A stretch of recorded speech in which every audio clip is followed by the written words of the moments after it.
presented by Mathli Express Music.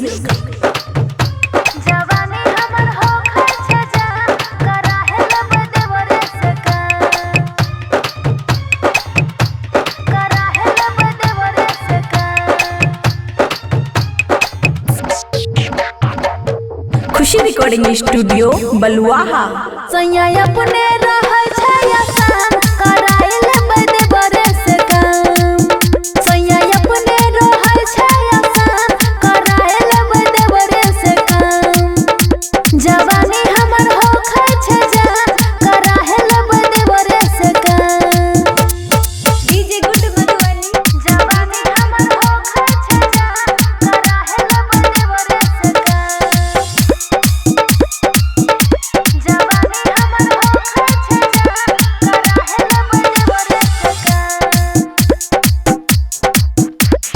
छोरी के आबसैया काम तू काज हो तोहर धन पकड़ता दोसर कोई राज हो। छोरी के आबसैया तू काम काज हो तोहर धन पकड़ता दोसर कोई राज हो। इहे लागै छै करता ने मान हमर जवानी होखै छै जान। सैया अपने रहै छै आसान कराइल बदे बरस काम। सैया अपने रहै छै आसान कराइल बदे बरस काम। DJ good Madhubani DJ good Madhubani कराइल बदे बरस काम।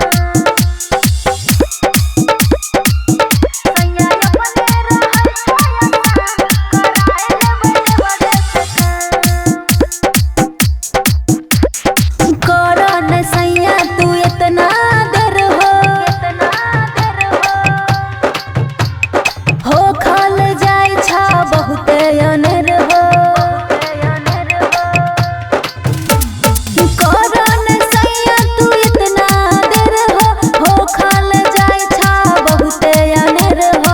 राइटर रूपेश दीपक प्रणाम होय छै जवानी हमर जान। सैया अपने रहै छै आसान कराइल बदे बरस काम। सैया अपने रहै छै आसान कराइल बदे बरस काम। खुशी रिकॉर्डिंग स्टूडियो बलुआहा।